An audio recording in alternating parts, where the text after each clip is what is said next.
Vamos a inaugurar, el rector va a inaugurar el dendrocronograma de la Facultad de Ciencias, que como antes comenté, pues ha sido una idea que ha sido debida a la circunstancia de que desgraciadamente pues se nos cayó uno de los pinos del campus.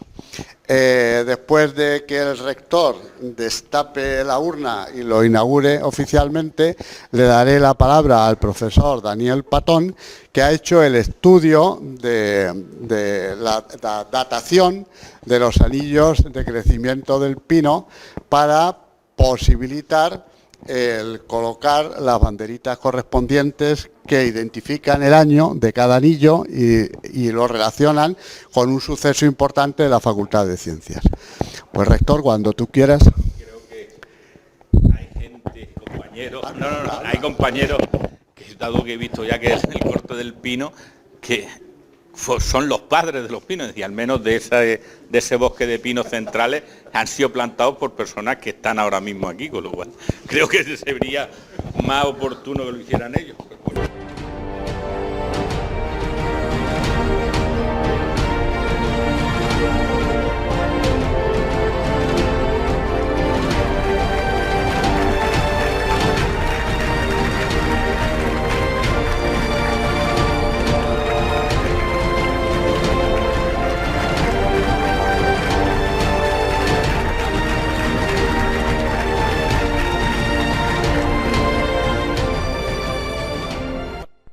Bueno, pues lo primero que quiero decir es que la idea ha sido del decano.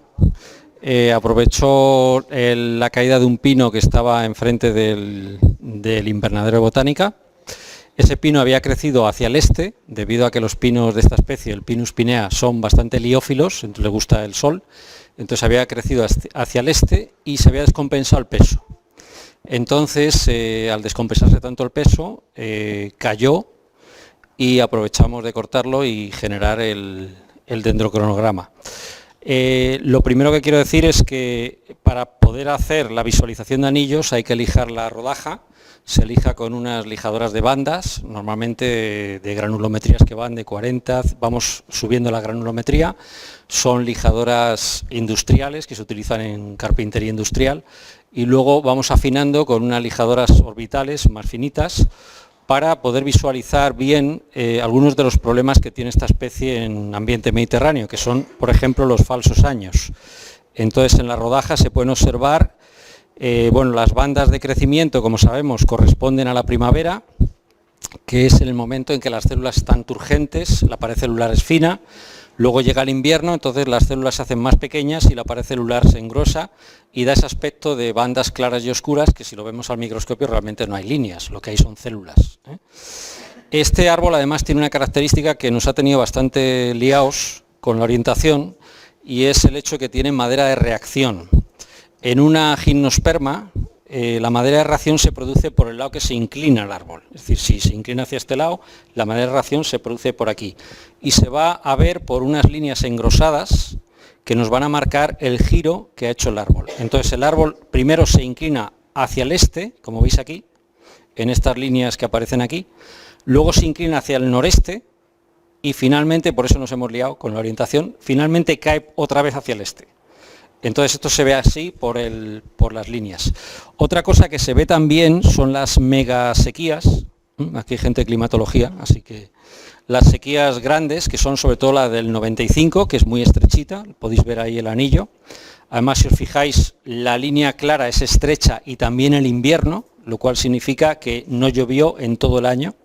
Luego la del 2005, que se ve también bastante estrecha aquí, y la del 2017. Esos son los anillos característicos. Nosotros vamos a ir buscando anillos característicos para poder datar el resto de la rodaja.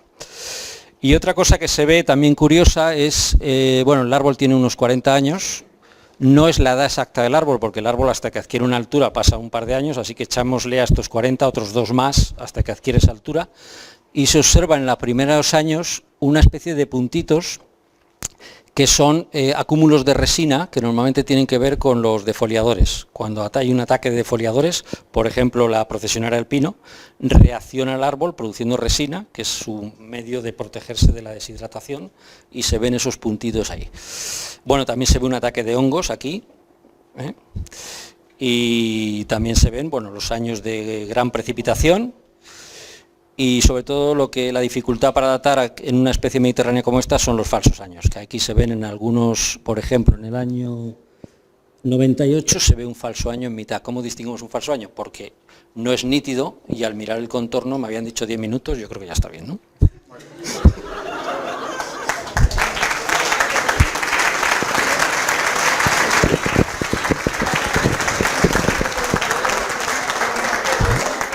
Muy bien, y después ya pues hemos con el trabajo del profesor Daniel Patón, y ya teníamos datados los anillos, pues ya simplemente era buscar en la historia de la Facultad de Ciencias, pues buscar los acontecimientos más relevantes, no podían ser todos, tenían que ser los que a nuestro juicio podían ser más relevantes, y aquí hemos hecho la relación, pues para conocimiento general, de que la Facultad de Ciencias pues tiene una historia, claro, una historia ya de 50 y tantos años, ¿no? Y por cierto, que os voy a llamar la atención sobre otro descubrimiento que hemos hecho. Esto ha sido un descubrimiento, ¿no? Y que tiene que ver también con la historia de la Facultad de Ciencias. Ya sabéis que la Facultad de Ciencias nació antes que la Universidad de Extremadura. Nació 5 años antes que la Universidad de Extremadura y durante 5 años fue centro adscrito a la Universidad de Sevilla. Cuando en el 73 se inaugura la Universidad de Extremadura, pues ya este centro pues queda adscrito a la Universidad de Extremadura. Bueno, pues en el año 73 la Diputación de Badajoz y el Ayuntamiento de Badajoz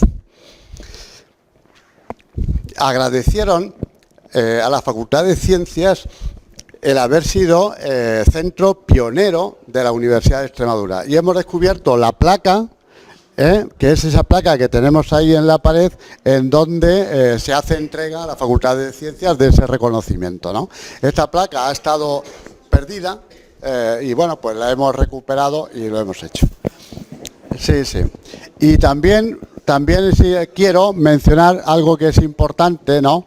Entre los agradecimientos, pues quiero agradecer la ayuda económica que nos ha prestado la Asociación de Antiguos Alumnos San Alberto Magno de la Facultad de Ciencias, precisamente para terminar esta instalación. Así que yo le agradezco mucho a esos antiguos alumnos que deben engrosar sus filas, porque cada vez tenemos más antiguos alumnos y yo deseo que se mantengan activos y que funcionen y que todos los años pues nos ayuden en cosas de este tipo. Así que muchísimas gracias, Paco, muchísimas gracias, Agustín. Extendéis por favor el agradecimiento a la Facultad de Ciencias, al resto de los miembros de la asociación.